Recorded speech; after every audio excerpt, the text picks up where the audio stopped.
Elward, do you understand these elements? Yes, Your Honor. Do you understand you have a right to an attorney? Yes, Your You Honor. have a right to a trial by jury. We from 12 jurors must be convinced beyond a reasonable doubt of your guilt before you can be found guilty of the sentence. Do you understand that? Yes, Your Honor. You also have a right to confront and cross-examine witnesses who testify against you and a right to subpoena witnesses who testify on your behalf. Do you understand that? Yes, Your Honor. You also have a right to remain silent. Choose to remain silent or instruct the jury that no adverse interest will be drawn from your decision not to testify. Do you understand that? You also have a right to an appeal. You cannot afford the cost of the appeal. That cost and the cost of your attorney be paid for by the state. Do you understand that? Yes, Your Honor. You understand about pleading guilty? Would you waive or giving up these constitutional rights? Yes, Your Honor. If you desire to waive and give up these rights and proceed with your guilty plea. Yes, Your Honor. You understand count 1, aggravated assault, carries $0 to $10,000 fine and 1 to 20 years in prison. Do you understand that?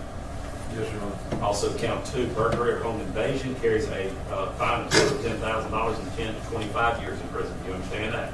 Yes, Your Honor. And count 3, conspiracy to commit hindering prosecution in the first degree, carries $0 to $5,000 and 0 to 5 years in prison. Do you understand that? Yes, Your Honor. All right. Do you have any felony convictions anywhere? No, other than the guilty plea in front of the court. Is that right? Is that right, Mr. Elward? Yes, Your Honor. All right. What's the factual basis here? Your Honor, on January the 24th, 2023, Hunter Elward was employed as a patrol deputy with the Rankin County Sheriff's Office. Elward worked the 11 a.m. to 11 p.m. shift, along with Lieutenant Jeffrey Middleton and Deputy Daniel Opdyke. Their shift called themselves the Goon Squad because of their willingness to use excessive force and not to report it. Middleton provided Elward with a challenge coin with the unofficial Goon Squad logo on the front and the official Rankin County Sheriff's Office logo on the back. On January the 24th, 2023, Christian Dedman, a narcotics officer with the Rankin County Sheriff's Office, sent a text message to Opdyke, Middleton, and Elward asking them, "Are y'all available for a mission?" Dedman messaged the group that they were going to the property on Connerly Road and warned them, "There is a chance of cameras, let's approach east and work easy." Elward understood work easy to mean knock on the door rather than to kick it down. Elward texted back an eye roll emoji, and Opdyke texted a gif of a baby crying. Dedman messaged the group, "If we don't see cameras, go." Elward understood that to mean that if they did not see surveillance cameras at the property, then they should enter the property without a warrant. Dedman messaged the group, "No bad mugshots." Elward understood no bad mugshots to be a green light to use excessive force on parts of the body not captured by a mugshot. Opdyke, Middleton, and Elward each drove to the Cato Volunteer Fire Department, parked their vehicles, and waited for Dedman. When Dedman's truck drove past them, Opdyke, Middleton, and Elward pulled out from the Cato Volunteer Fire Department and followed Dedman to the property. When they arrived at the property, they all parked in the driveway. Chief Investigator Brett McAlpin, who had been surveilling the property from down the street, pulled in behind them. Noticing the surveillance camera above the front door of the property, Dedman, Elward, and Opdyke walked around to the carport door, which had no surveillance camera covering it. Dedman and Opdyke each kicked in the carport door, but it did not open. Elward kicked the carport door, and it swung open. Opdyke, Dedman, and Elward entered the home without consent, a warrant, or exigent circumstances. Elward saw two black men inside, MJ and EP. Officers issued them commands, and they complied. Dedman handcuffed MJ and tased him multiple times. Elward handcuffed EP and tased him multiple times. Opdyke kicked EP in the ribs. There was no probable cause to believe that MJ or EP had committed any crimes, and there was no reason to kick or tase them. Dedman asked EP where they were keeping the drugs. Dedman pulled out his gun, aimed it out the back door, and fired. Dedman again demanded to know where the drugs were.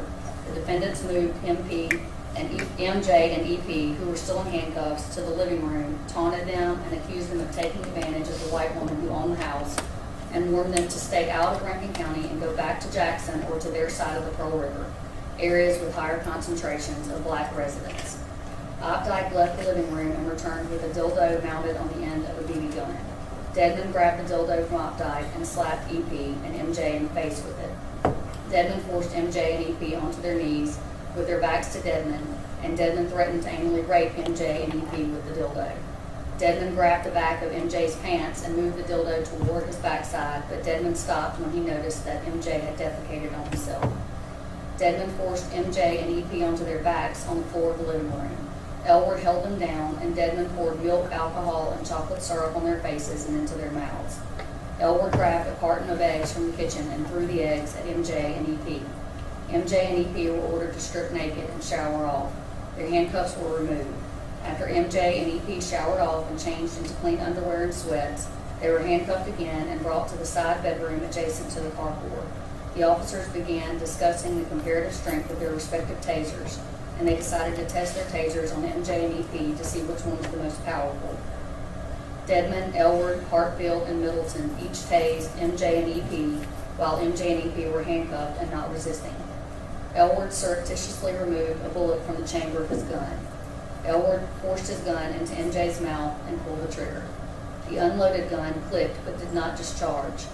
Elward racked the slide, forced the gun back into MJ's mouth, and pulled the trigger again. This time, the gun discharged, and MJ collapsed onto the floor. All 6 officers huddled up on the back screened-in porch to discuss what to do.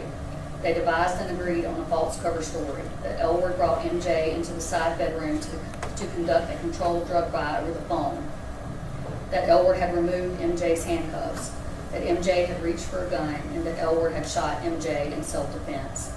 Elward said he would take care of the gun. Elward went back inside, grabbed the BB gun, and brought it to the side bedroom where MJ was still bleeding from the mouth and neck and was not receiving medical attention. Elward removed MJ's handcuffs and planted the BB gun next to MJ. Dedmon said he would take care of the drugs. Elward understood Dedmon's comment to mean that Dedmon would plant drugs on MJ. To limit the number of witnesses to the shooting, the officers agreed to tell investigators that at the time of the shooting, McAlpin and Middleton had left the property and were driving home. Dedmon and Hartfield were at Dedmon's truck, and Opdyke was escorting EP to a patrol car. While Elward and the other officers were attempting to cover up their misconduct, MJ continued to bleed in the side bedroom. Elward wrote and submitted a false report, knowing at the time that it was false, for the purpose of covering up their misconduct. Elward was interviewed by investigators with the Mississippi Bureau of Investigation. Elward lied to the MBI investigators and withheld material information for the purpose of covering up their misconduct. McAlpin, Dedmon, and Elward agreed to file false charges on MJ in order to corroborate their false cover story. On January the 25th, 2023, Elward signed a sworn affidavit that MJ committed felony aggravated assault on a police officer in violation of Mississippi Code 9737 subsection 2 under circumstances manifesting extreme indifference to the value of human life by obtaining a firearm and then aiming and pointing it in the direction of Deputy Elward. All of these acts occurring in Rankin County, Mississippi, and in the jurisdiction of this court. Mr. Elward, do you have any disagreement with this factual basis? No, Your Honor. Any threats been made against you? Has any use of force or intimidation that caused you to change your plea from not guilty to guilty? No, Your Honor. Any promises or hope or reward been made to you in return for you change your plea from not guilty to guilty? No, Your Honor. After speaking to your attorney, you're the one that decided to plead guilty. Yes, Your Honor. Telling the court you're freely and voluntarily admitting you're guilty of the crimes that you're pleading guilty to, Yes, Your and Honor. you're pleading guilty because you are guilty. Yes, Your Honor. You understand this court is not bound by any plea bargain agreement to impose the maximum sentence here. Yes, Your You Honor. also understand if I accept your plea, you have no right to appeal. Yes, Your You satisfied with your attorney's representation? Honor. Yes, Your Honor. You wish to make any complaints about it? No, Your Honor. Do you have any questions about your rights and the crimes you're pleading guilty to? No, Your All Honor. right, what's the recommendation? Your Honor, as part of the global plea recommendation to resolve all state and federal charges, the state recommends and the defendant agrees in count 1, 20 years in the custody of the Mississippi Department of Corrections with 5 years suspended and 15 years to serve, to be followed by 5 years of post-release supervision. And count 2, 15 years in the custody of the Mississippi Department of Corrections with 5 years suspended and 10 years to serve. Count 3, 5 years to serve. All counts will run concurrent to one another and concurrent to the sentences to be imposed for charges brought against the defendant by the United States government. The defendant will pay a $5,000 fine and a $1,000 assessment to the Crime Victims Compensation Fund. Further, the defendant will permanently surrender his law enforcement certificate. That's a recommendation you expected to hear. Yes, Your Honor. Ms. Hoffman, Mr. Holmes. It is, Your Honor. At this point, it's not too late to stop the hearing, but it will be if I accept your guilty plea, and I want to make sure you want to plead guilty. You want to plead guilty? Yes, Your Do Honor. you have any questions? How do you plead to count 1, aggravated assault, guilty or not guilty? Guilty. And count 2, burglary or home invasion, how do you plead guilty or not guilty? Guilty. And in count 3, conspiracy to commit hindering prosecution in the first degree, how do you plead guilty or not guilty? Guilty. Here it is, if I could not accept these pleas. No, Your Honor. All right, Mr. Elward, you understand that you're pleading by bill of information, you understand that? That means that this is, I'm sorry, I didn't hear you. Yes, Your All Honor. right, that means that this has not gone to the grand jury. You have an opportunity for this case to go to the grand jury and determine whether they would hand down a true bill of indictment or not. You understand understand that? Yes, sir. And you were waiving that right, and you were agreeing to proceed by bill of information, is that correct? Yes, sir. Okay.